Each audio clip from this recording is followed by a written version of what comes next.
Warahmatullahi wabarakatuh. Om Swastiastu, selamat Waalaikumsalam. sore Prof, selamat sore teman-teman. Ya, selamat sore semua. Pertama-tama saya mengucapkan banyak terima kasih atas kesempatan yang diberikan.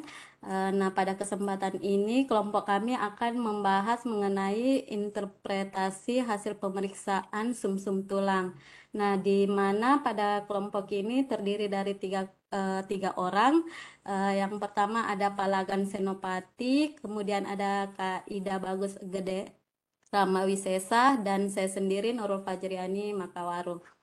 Kemudian eh, di sini kami akan membahas dengan materi yang telah tertera di layar. Kemudian untuk menyingkat waktu, saya di sini diberikan amanah untuk membahas mengenai indikasi, teknik, dan lokasi aspirasi dan biopsi sumsum tulang. Nah, di mana sebelumnya pada kuliah sebelumnya Prof. Iwan juga sudah banyak membahas mengenai pemeriksaan sumsum tulang. Namun di sini saya hanya mengulang sedikit. Nah, di mana pada evaluasi sumsum tulang ini diindikasikan ketika pemeriksaan rutin rutin ulas darah ini tidak menghasilkan atau gagal menjawab masalah-masalah klinis yang ada. Dan selain itu, pemeriksaan sumsum tulang ini juga bermanfaat untuk mengamati suatu stadium keganasan suatu tumor, contohnya seperti limfoma atau tumor sel mas. Next. Adapun indikasi pemeriksaan sumsum tulang. Nah, yang pertama adanya anemia non-regeneratif tanpa adanya polikromasia atau retikulosit, di mana anemia non-regeneratif persisten ini memerlukan pemeriksaan sumsum tulang untuk menilai tingkat keparahan atau prognosis. Kemudian ada neutropenia persisten tanpa adanya left shift atau adanya bukti regenerasi. Kemudian pemeriksaan sumsum tulang ini juga mampu membantu untuk mengevaluasi trombositopenia, di mana pada pemeriksaan sumsum tulang ini kita dapat menilai jumlah serta morfologi dari megakariosit. Kemudian adanya kecurigaan keganasan atau kanker yang terjadi pada sumsum tulang. Kemudian adanya peningkatan jumlah pembuluh darah yang tidak dapat dijelaskan sehingga perlu dilakukan eh, sehingga dapat diperlukan mengevaluasi sumsum tulang. Kemudian untuk mengamati stadium keganasan tumor seperti limfoma dan tumor sel mas. Kemudian kenaikan jumlah sel darah yang tidak dapat dijelaskan merupakan indikasi juga dilakukannya evaluasi sumsum tulang.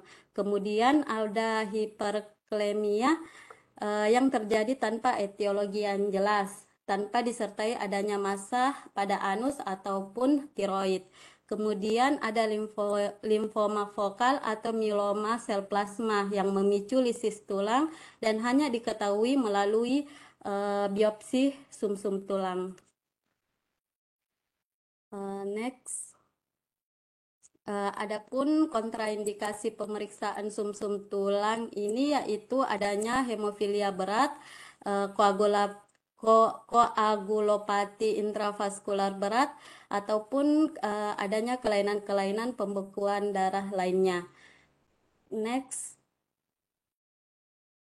Kemudian adapun aspirasi cairan sitologi versus biopsi dari inti sumsum tulang secara histologis. Nah, aspirasi sumsum ini menyediakan detail morfologi yang baik dari sel-sel sumsum tulang.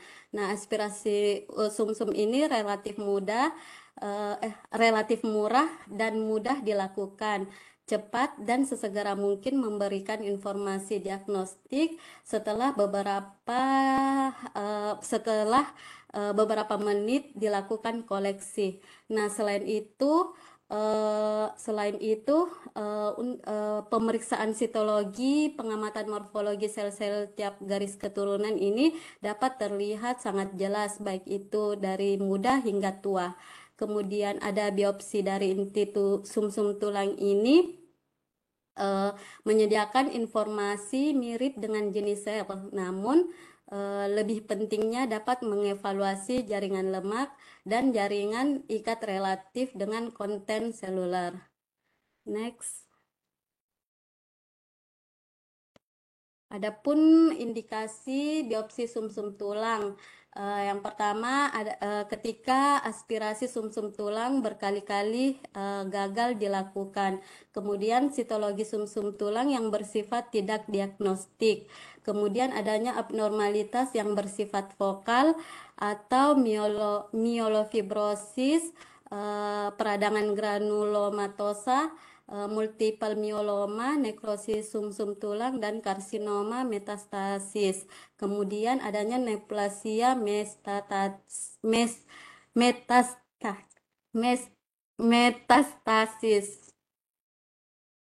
Next, kemudian ada metastasis kalem nurul. Metastasis kalem. metastasis, Prof. Kemudian adapun teknik dan lokasi koleksi aspirasi cairan dan biopsi sumsum tulang. Nah, mungkin untuk tekniknya sendiri sama halnya dengan beberapa hewan, namun yang membedakan hanya lokasi koleksinya. Kemudian untuk anjing dan kucing sendiri sebaiknya dilakukan pada anterior dari tuberositas mayor os humerus dan Crista iliaca os coxae. Kemudian untuk aspirasi cairan sumsum tulang dan biopsi inti sumsum tulang ini apabila dilakukan akan menimbulkan rasa sakit yang menyakitkan sehingga sedasi dengan analgesia atau bahkan anestesi umum perlu dilakukan. Next. Kemudian untuk tekniknya, yang pertama ketika anjing sudah teranestesi sebaiknya diposisikan dengan rebah lateral. Kemudian pada bagian kulit tempat yang akan diambil koleksi dicukur dan dibersihkan dengan menggunakan bahan aseptik. Kemudian sekitar 1-2 mili larutan lidokain, 2% digunakan untuk anestesi lokal seluruh lapisan jaringan, terutama pada jaringan periosteum yang memiliki banyak saraf. Kemudian dilakukan stab incision atau insisi tusuk dengan scalpel blade yang berukuran 11. Kemudian jarum sternum Klima Rosenthal atau Illinois dengan ukuran 13-19 gauge kali 2,5 cm dengan state interlocking yang digunakan untuk aspirasi cairan sumsum tulang. Nah, tentunya pada ukuran jarum kecil ini biasanya kita gunakan untuk hewan-hewan yang kecil termasuk kucing. Kemudian untuk ukuran yang lebih besar biasanya digunakan untuk hewan-hewan yang besar atau kebanyakan digunakan pada anjing. Kemudian bagian pipih dari tuberositas mayor os humerus atau ala osis iliaca dipalpasi. Setelah dipalpasi, jarum dimasukkan dengan gerakan perputaran perlahan dengan sudut 90 derajat atau perpendikular terhadap os humerus. Kemudian pada sudut 40 derajat paralel terhadap os ilium. Kemudian setelah jarum dimasukkan, stylet dilepas, kemudian sering 6-12 mili yang mengandung ekta dilekatkan ke jarum.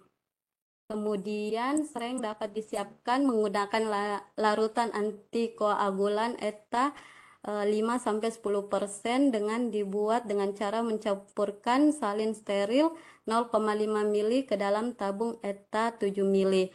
Larutan ini dihomogenkan pada sering koleksi. Namun Untuk pemilihan larutan antikoagulan ETA-nya eh, harus sesuai dengan yang akan diperiksa. Next. Kemudian sumsum diaspirasi ke seren dengan cara menerapkan tekanan negatif hingga sumsum dikoleksi dari seren kemudian dikeluarkan dan ditaruh ke cawan Petri. Kemudian tampakan dari hasil aspirasi harus mengandung campuran darah, globus-globus lemak, serta partikel-partikel sumsum tulang yang berwarna putih keabu-abuan granular. Kemudian dilanjutkan dengan pengambilan spesimen biopsi inti sumsum tulang yang diambil 1 cm lebih dalam dibandingkan dengan koleksi aspirasi sumsum. Kemudian biopsi inti sumsum tulang dilakukan dengan jarum jam sidih yang berukuran 11 sampai 13 gauge. Kemudian yang terakhir ketika jarum jam sidih yang mencapai tulang kortikal straight dicabut, kemudian needle dimasukkan lebih dalam dengan cara diputar. Next, adapun pengambilan aspirasi atau koleksi sumsum tulang sebaiknya pada hewan kuda sebaiknya dilakukan pada bagian costochondral junction oscostae.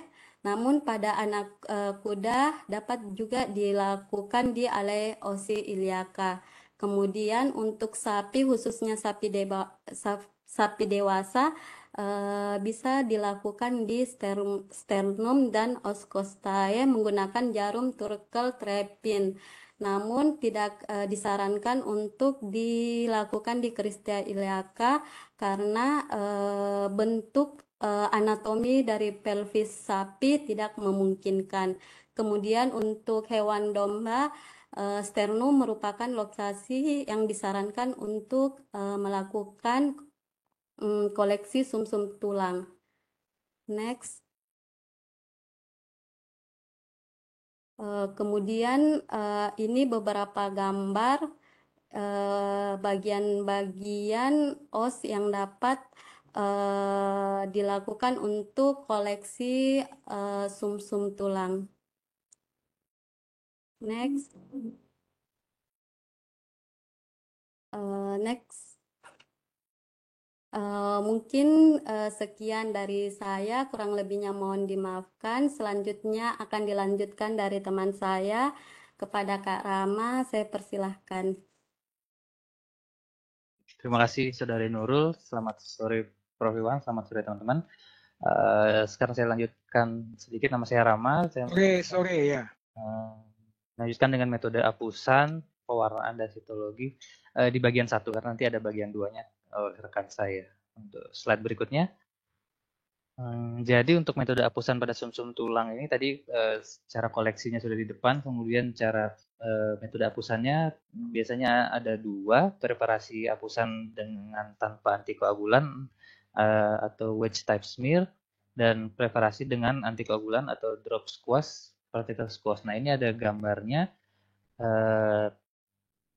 di layar. Kemudian untuk penyiapan slide yang jenis ulas wedge type ini yang ini udah ada tulisannya wedge sama squash. Kalau yang wedge ini mirip seperti apusan ulas darah, jadi diteteskan di beberapa tetes aspirat sumsum tulangnya, kemudian dikeluarkan slide mikroskop yang lainnya. Sedangkan yang squash itu adalah di nanti aspirat dari sumsum tulangnya itu diteteskan dulu. Wah, ada gambarnya slide-nya, kemudian nanti ditumpuk dengan slide yang lain secara longitudinal. Kemudian bisa slide berikutnya. Kemudian mengenai pewarnaan sumsum tulang, jadi beberapa pewarnaan dapat mewarnai keseluruhan sel, namun ada beberapa jenis pewarnaan yang dapat memperlihatkan jenis-jenis sel tertentu sehingga lebih jelas dan lebih cepat. Ini ada beberapa jenis pewarnaan yang dapat dilakukan seperti GIMSA, mungkin lebih jelas melihat sel-sel eosinofil, sel mast, sel prekursor eritroid terutama pada stadium akhir. Ada pewarnaan periodik acid Schiff atau PAS, kemudian ada Perusian blue, Argentiphyllix-stain, dan trichome. Slide berikutnya. Kemudian ada sitologi sumsum tulang pada bagian 1. Yang mungkin nanti untuk prinsip kerja masing-masing pewarnaan kita perlu pelajari lebih jauh ya teman-teman ya. Mungkin yang paling umum biasanya di EMSA mungkin ya. Jadi untuk berikutnya ini ada sitologi sumsum tulang bagian 1 dulu, ada sel eritrositik yang pertama. Ini jadi sel eritrositik ini perubahan morfologi sel eritrositik yang mengalami maturase, cirinya adalah ada penurunan ukuran. Nah, tadi mungkin di bagian ulas darah juga sempat disinggung. Kemudian ada penurunan rasio N dan C-nya, nukleus dan sitoplasmanya, ada kondensasi nuklear yang progresif. Kemudian ada penampakan sitoplasma berwarna kemerahan karena hemoglobin disintesis dan terakumulasi pada sitoplasma. Slide berikutnya. Ini beberapa contoh sel-sel eritrositiknya. Itu ada rubiblast, sel yang paling awal yang mudah dikenali dengan dalam sel-sel eritroid. Sel ini berukuran relatif besar bila dilihat dibandingkan pada gambar ini. Kemudian dengan nukleus dan sitoplasma yang tinggi dan sifatnya basofilik ya. Jadi nukleus dan pada rubiblast ini umumnya hampir benar-benar bulat, mengandung 1 hingga 2 buah nukleoid berwarna biru pucat. Dan di sebelahnya ada prorubrisit. Nah, di sini serupa tapi tak sama ya. Ininya sudah mulai tidak terlihat nukleinya sudah tidak terlihat dan ada penggumpalan kromatin. Ya, di sini ada beberapa contohnya lagi, hingga ada metarubrisit, hingga ada eritrosit juga. Slide berikutnya, kita ke sel berikutnya, ada sel megakariositik. Sel megakariositik ini dapat dikenali paling awal. Kemudian nukleusnya tunggal, sitoplasmanya basofilik atau mudah dikenali, sulit dikenali pada apusan aspirat. Kemudian kecuali promegakariot yang 2 atau 4-nya 2 atau 4 nuklei mudah dikenali. Metarubrisit itu merupakan eritroid yang cukup matang dengan nukleus berwarna gelap. Sitoplasmanya bersifat memang bisa juga normokromik. Mirip rubrisit ya mungkin bro. Yang di awal paling besar tadi. Oke, kemudian lanjut slide berikutnya di sel megakariositik.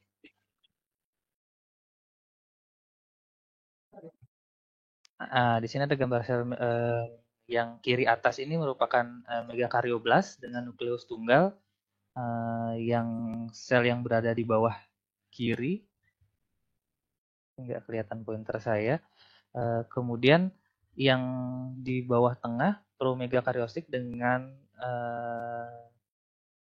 4 nuklei, yang di atas kanan paling gambar sebelah kiri, tapi di bagian atas kanan harusnya cukup terlihat nukleusnya ada 4.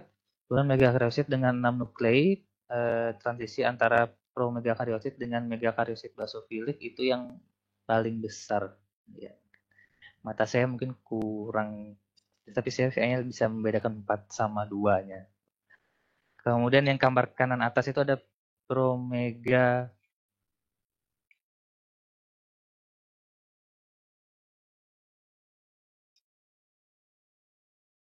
baik. Yang sebelah kanan atas ada promegakariosit dengan 4 nuklei dikelilingi dengan sel-sel prekursor myeloid dan eritroid. Kemudian yang kiri bawah merupakan megakariosit basofilik dengan sitoplasma yang kebiruan dan beberapa nukleus berfusi menjadi 1. Sudah warnanya sudah bentukannya sudah, morfologi sudah kurang jelas untuk dibedakan. Kemudian yang sebelah kanan bawah merupakan megakariosit yang sudah dewasa atau yang matur dengan granul-granul berwarna magenta pada sitoplasma sumsum tulang dari hewan anjing. Dan slide berikutnya yaitu sel granulositik. Perubahan morfologi terjadi pada sel-sel granulositik selama proses maturasinya. Kurang lebih mirip, jadi penyusutan ukuran, penurunan rasio nukleus dan sitoplasma, kondensasi nuklear, perubahan bentuk nukleus, dan penampakan granul-granul pada sitoplasmanya. Kemudian ada cukup banyak gambar. Ini beberapa yang gambar F ini merupakan myeloblast dengan sitoplasma biru, granul-granul tidak terlalu nampak. Nukleus mengandung kromatin dan mengandung 3 nuklei sirkuler. Jam berapa ya, saudara pelagan ya? Saya nanti mohon diinformasikan bagi teman-teman. 1 menit lagi, Prof. 1 menit lagi ya. Gini aja deh, pelagan siapa aja yang puasa? Rama puasa nggak? Nurul kali ya. Tidak, Prof, Prof. kalau WIB masih selisih 1 jam, Prof. Jadi mungkin masih Oh lama. ya, oke. Bisa ya, oke. Di WIB, Oke. Prof. Tapi kan kamu di mana? Di Jawa atau di Bali? Saya di Jawa, Prof. Nah, gini pulang. aja 1 deh. jam lagi, Prof. Masih bisa, Prof. Masih bisa ya, oke. Sip. Baik, saya lanjutkan kembali, Prof dan teman-teman. Ya, Yang gambar lanjut. G ini ada promyelosit dengan sitoplasma ungu mengandung granul-granul berwarna magenta. Nukleus mengandung kromatin dan mengandung 3 nuklei sirkuler. Kalau yang gambar H itu promyelosit dengan sitoplasma biru mengandung granul-granul berwarna magenta tanpa nukleu atau cincin nuklear. Jadi sudah tidak nampak cincin nuklearnya.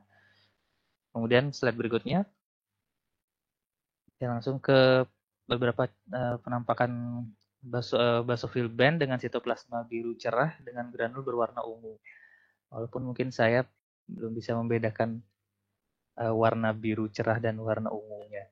Kemudian yang S ini neutrofil dewasa dengan granul berwarna merah muda cerah pada sitoplasmanya. Rama buta warna nggak, Rama? Harusnya enggak. Rama buta warna, nggak ya? Oke. Soalnya yang inilah penting, kenapa di kedokteran hewan, kedokteran manusia tuh nggak boleh buta warna tuh ini pentingnya ya. Oke, lanjut. Ya, dan gambar yang T ini merupakan eosinofil dewasa. Slide berikutnya, kita ke sel-sel monositik. Sel-sel monositik ini berjumlah kecil pada sumsum tulang, kemudian sulit dibedakan dengan sel-sel granulositik awal atau muda, kecuali pada premielosit. Jadi karena jumlahnya kecil pada sumsum tulang sehingga sulit dibedakan. Dan memiliki granul-granul berwarna magenta. Monoblast mirip dengan myeloblast kecuali pada nukleus mereka yang irregular sehingga memiliki tampakan melengkung. Kemudian promonosit mirip dengan mielosit dan metamielosit.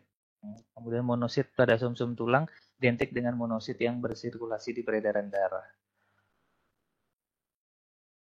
Di slide berikutnya, untuk ini ada beberapa gambar sel monositik, yaitu yang gambar U merupakan monoblast dengan sitoplasma basofilik dan nukleus berbentuk ginjal mengandung nukleoli.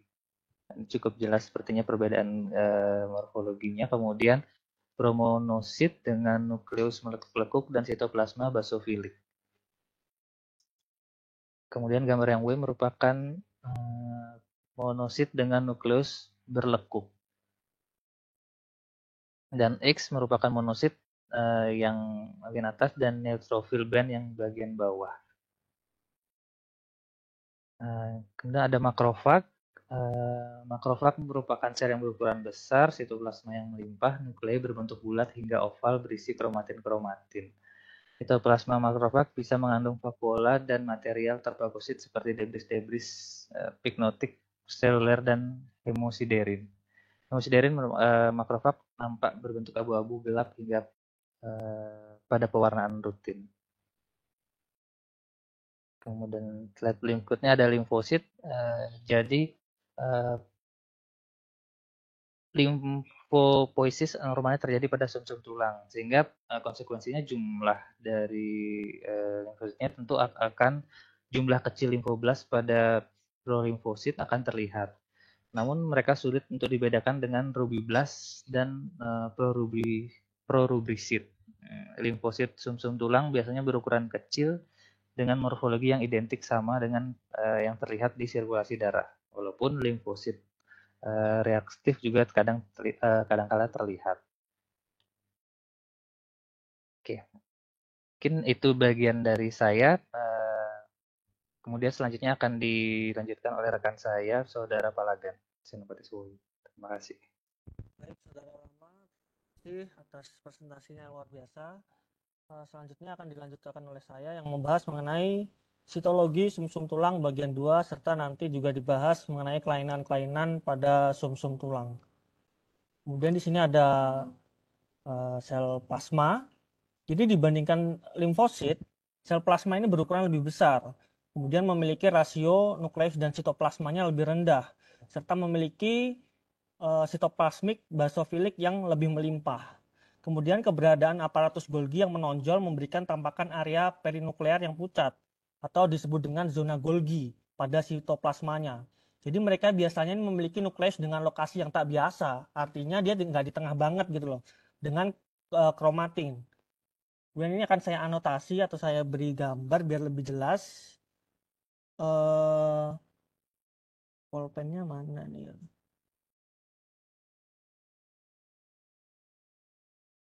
Mungkin saya tidak bisa melihatkan kursornya, namun bisa dilihat oleh teman-teman sekalian. Jadi pada di sitoplasma ini ada area yang kepucatan nih, yang di dekatnya nukleus nih, area perinuklear.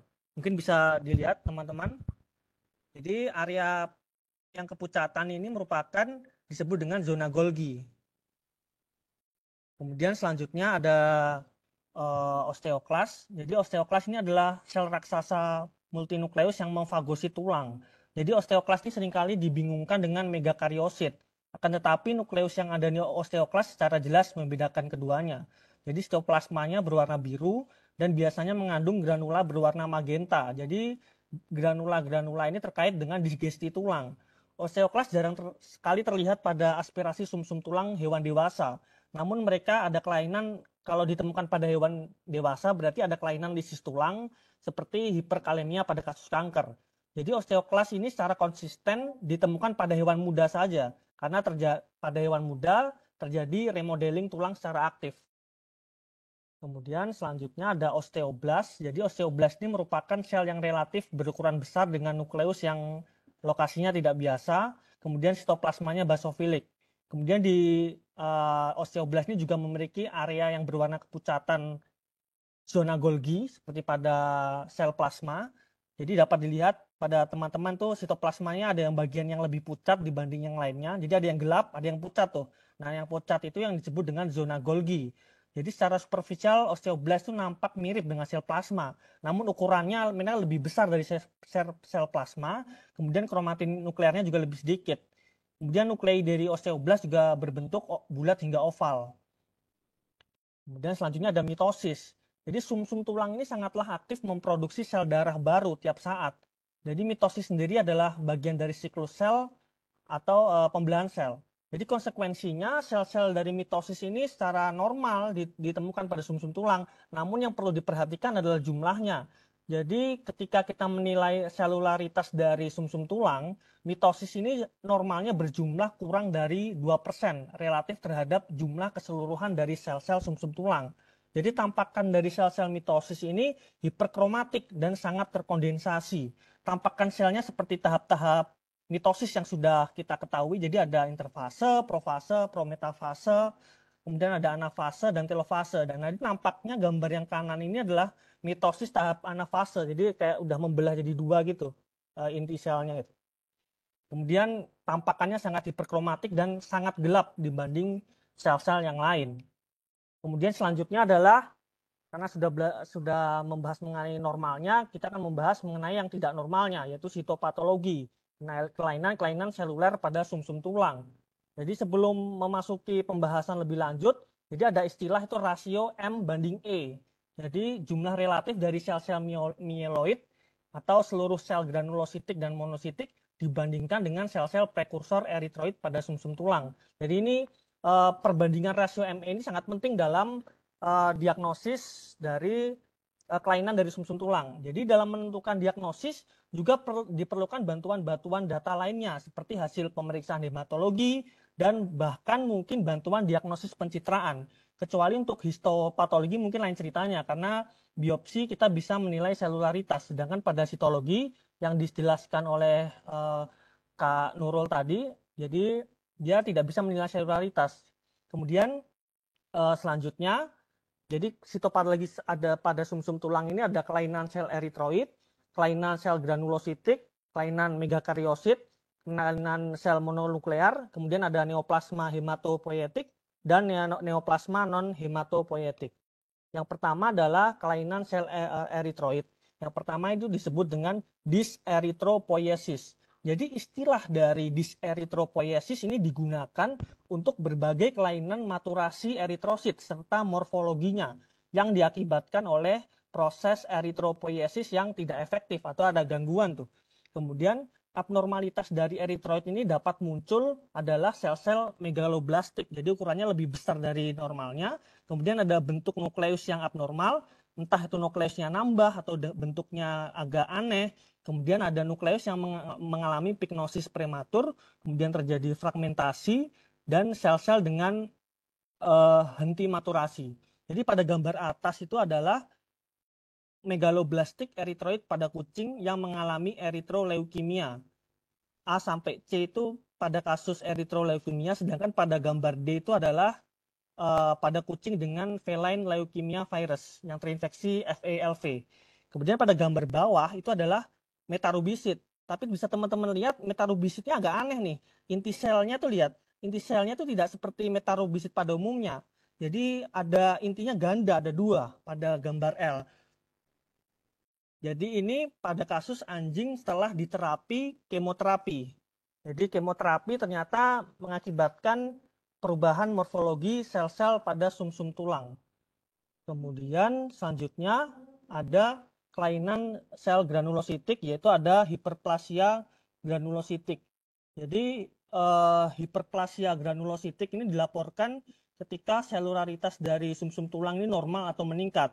Kemudian hematokrit normal atau meningkat dan rasio ME-nya tinggi atau rasio mieloid dan eritroidnya. Jadi ketika sumsum tulang ini mengalami hiposeluler atau hematokritnya rendah, kemudian rasio ME-nya tinggi, jadi ini ada indikasi bukan hiperplasia granulositik, jadi lebih ke hipoplasia eritroid. Jadi perlu diperhatikan ketika ada tampakan gambar seperti ini juga perlu diperhatikan selularitasnya dan serta rasio dari mieloid dan eritroidnya. Jadi bisa teman-teman lihat bahwa ada banyak sel-sel neutrofil di sini. Seharusnya jumlahnya tidak segini tuh, karena jumlahnya meningkat dan secara sitologi juga nampak banyak dan perbandingannya dengan sel-sel eritroid juga sangat drastis. Ini bisa dikatakan adalah hiperplasia granulositik.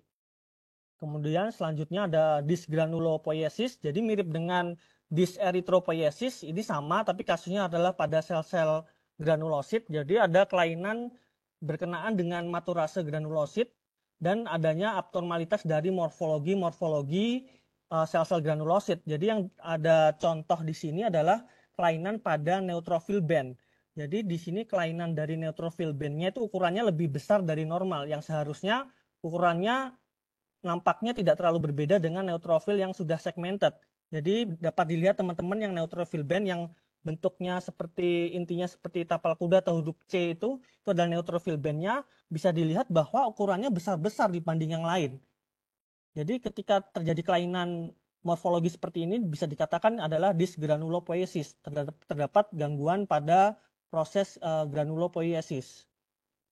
Jadi pada gambar ini adalah kasus pada kucing yang mengalami feline leukemia yang disebabkan oleh leukemia virus. Kemudian selanjutnya adalah ada kelainan pada megakariosit. Yang pertama adalah ada emperipolesis.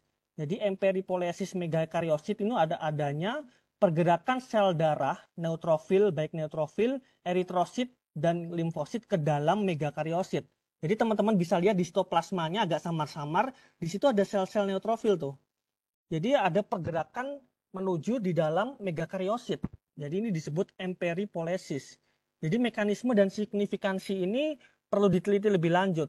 Namun pada manusia, emperipolesis yang meningkat ini dilaporkan pada manusia dengan berbagai kelainan seperti hilangnya darah secara aktif atau kehilangan darah akut, kemudian ada kelainan mieloproliferatif dan trombositosis reaktif. Jadi emperipolesis umum terjadi, tapi pada hewan, diteliti pada hewan lab, emperipolesis ini umum terjadi pada tikus-tikus umur tua, dan insidensi ini berbanding lurus dengan tingkat kejadian kondisi seperti kronis supuratif atau lesi-lesi neoplastik. Mungkin teman-teman bisa lihat di dalam sitoplasma dari megakaryositnya ada samar-samar, ada beberapa sel yang masuk ke megakaryosit. Kemudian ada lanjutnya adalah kelainan sel mononuklear. Jadi ini penyakit infeksius yang disebabkan oleh parasit, yaitu ada leishmaniasis. Jadi ada parasit Leishmania donovani yang terdapat pada sitoplasma dari makrofag. Bisa dilihat itu nampak-nampakan parasitnya. Seharusnya morfologi makrofag tidak seperti ini. Di sitoplasmanya itu nampak ada yang gelap-gelap itu, yang agak hiperkromatik, yaitu adalah parasitnya. Jadi ini adalah pada kasus anjing yang mengalami leishmaniasis. Kemudian selanjutnya adalah neoplasma hematopoietik. Jadi neoplasma ini bisa dikatakan juga kelainan mieloproliferatif, artinya proliferatif yang tidak terkontrol. Harusnya selnya tidak banyak, dia menjadi lebih banyak. Jadi pada kasus ini, gambar ini adalah leukemia limfoblastik akut. Jadi leukemia limfoblastik akut ini umumnya melibatkan proliferasi abnormal dari sel-sel limfoblast atau sel-sel muda dari limfosit atau prolimfosit. Jadi sel-sel kanker ini biasanya ada pada darah, tidak hanya pada sumsum tulang. Jadi gambar ini menunjukkan adanya limfoblast dengan sitoplasma biru gelap dan nukleoli yang tidak jelas. Namun nampaknya pada gambar kiri itu rasio nukleus dan sitoplasmanya sangat tinggi. Jadi nukleusnya itu benar-benar sangat mendesak sitoplasma sampai sitoplasmanya tidak terlihat. Nah, ini juga salah satu tanda-tanda keganasan, yaitu peningkatan rasio nukleus dan sitoplasma. Kemudian selanjutnya adalah multiple myeloma atau disebut juga dengan myeloma sel plasma. Jadi ini merupakan tumor sel limfosit B pada sumsum tulang dengan manifestasi adanya proliferasi sel-sel plasma.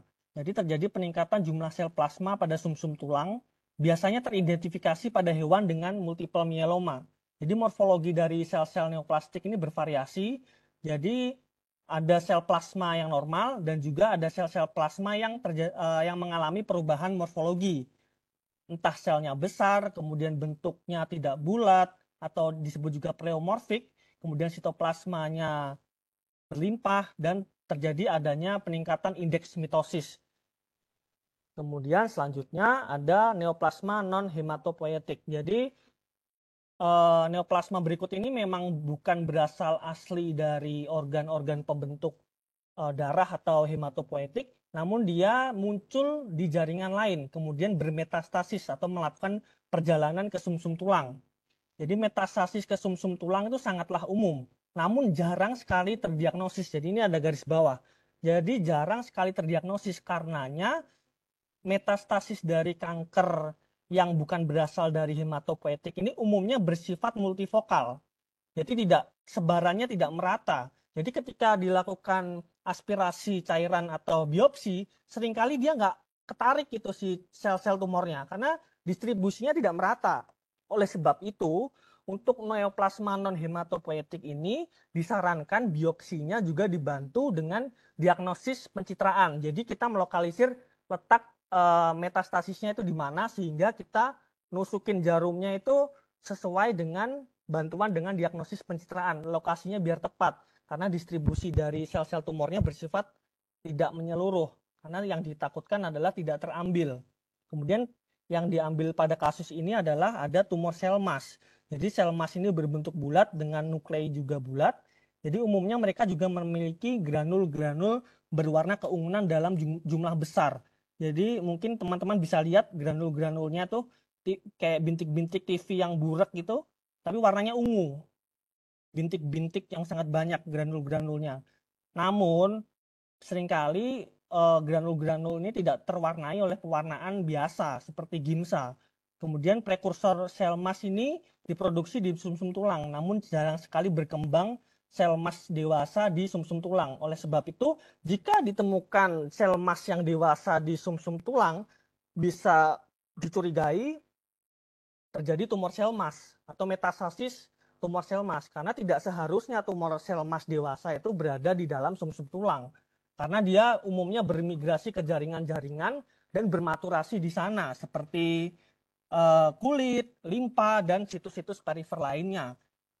Kemudian selanjutnya ada metastasis dari karsinoma. Jadi kasus-kasus kanker yang berasal dari sel epitel atau disebut dengan karsinoma ini seringkali dia bermetastasis atau melakukan perjalanan dan bertumbuh di sumsum tulang.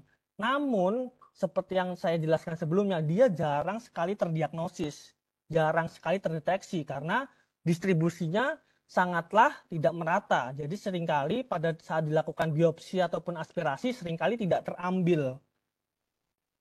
Jadi untuk morfologi dari metastasis karsinoma ini adalah sel-sel epitel dalam klaster. Bisa dilihat dalam gambar, dia seperti menggerombol. Jadi bahasa Inggrisnya itu kohesif, cluster kohesif. Jadi berlengkatan satu sama lain dari sel-sel epitel ini. Jadi untuk morfologinya juga bervariasi, ada yang besar, ada yang kecil. Jadi kalau ditemukan ini bisa diarahkan bahwa terjadi metastasis dari karsinoma. Mungkin sekian presentasi dari kami, Prof. Mohon maaf atas banyak kekurangannya. Saya kembalikan ke Prof. Iwan. Terima kasih, Prof. Ya, very good, very good. Ya, itu. Jadi ya, itulah yang membuat beda ya dengan apa yang saya telah kuliahkan. Ini materi sangat bagus dan nanti videonya saya kirim ke kalian, kalian unduh supaya nggak hilang video ini. Ya, oke. Nah, yang pertama mungkin metarubrisit. Sel apalagi yang bentuknya semodel dengan metarubrisit. Intinya di tepi, sitoplasmanya masih luas.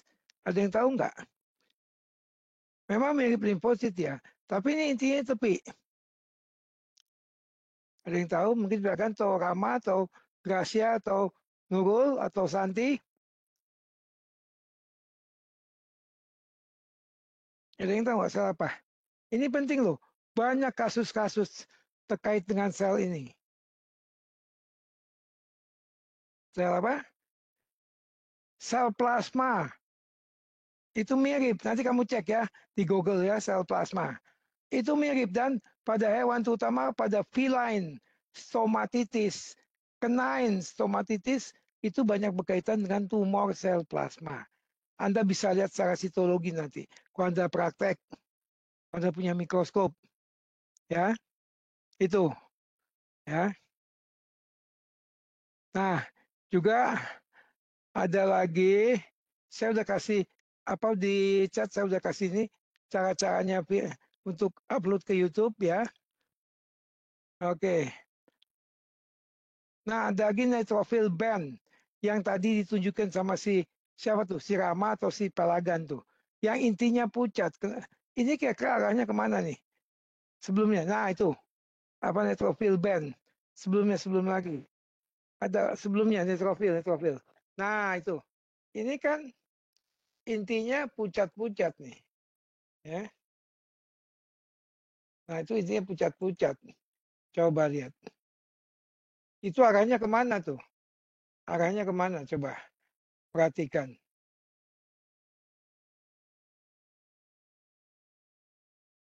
Ya intinya bentuknya kayak tapal kuda, itu pucat-pucat. Kira-kira arahnya kemana tuh?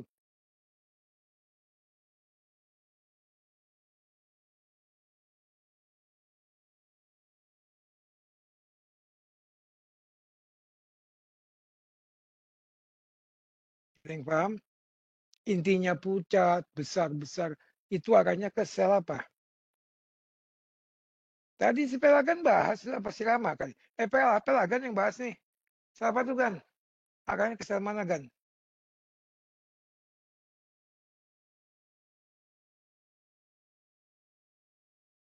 Sel cancer. Tadi kan kamu udah singgung tuh, cancer ya kan? Oh iya, Mieloma Prof. atau leukemia, cancer itu intinya pucat. Kenapa intinya pucat? Karena sel cancer itu dia memperbanyak diri dengan gerabak-gerubuk istilahnya.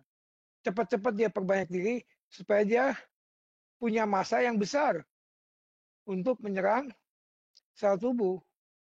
Ya, dia dapat makan dari sel tubuh.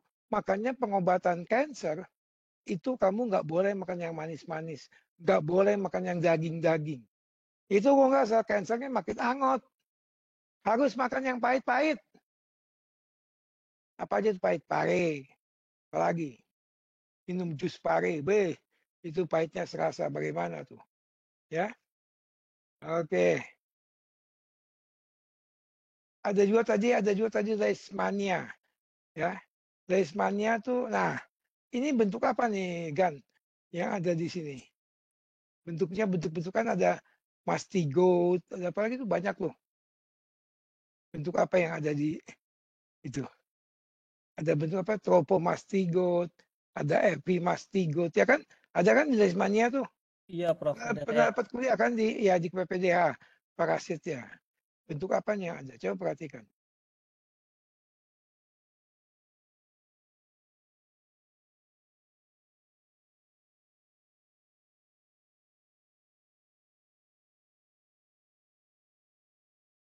Mana ya kalau leishmania itu apa aja bentuknya? Coba perhatikan. Apa itu tropomastigot? Apa itu epimastigot? Atau apa? Banyak tuh bentuknya. Saya sih nggak tahu hafal tuh. Tapi coba cermati ya. Kok dia bisa ngumpul di dalam satu sel?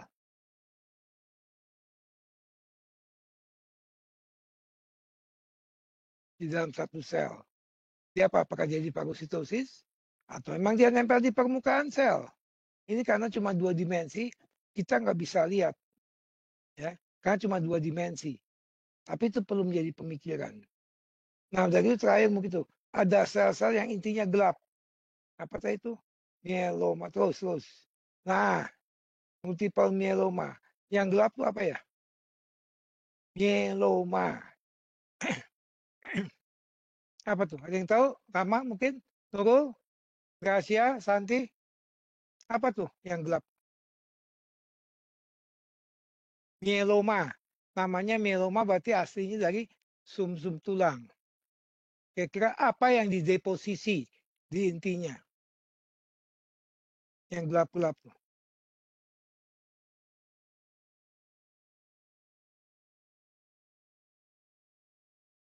Ini salah satu sifat sel tumor juga nih.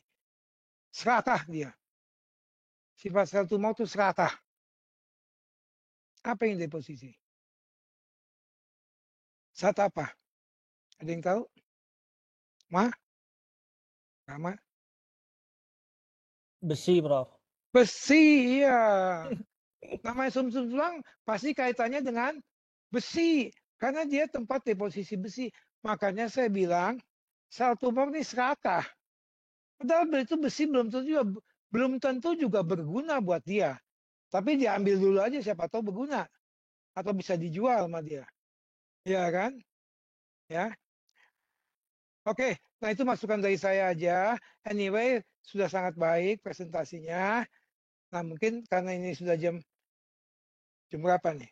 Jam 6 lewat 10 menit di tempat saya. Oke lah, kalian siap-siap berbuka bagi yang berpuasa ya. Selamat berbuka. Hati-hati jangan sampai kesedak. Minum kopi, makan jangan sampai kesedak. Ya, Pelagan. Selamat berbuka, Pelagan ya. Rama juga. Tanya, Rama puasa nggak nih? Selamat berbuka juga. Nurul yang pasti. Iya, Ya, oke ya. Ini saya tutup video ini sekali lagi. Selamat malam. Terima kasih atas presentasinya yang luar biasa. Ya, itu saja mungkin saya tutup. Goodbye semua. Jaga kesehatan. Nah itu minggu depan mungkin Bu Agung tuh. Nanti coba ingati beliau ya. Ya. Oke.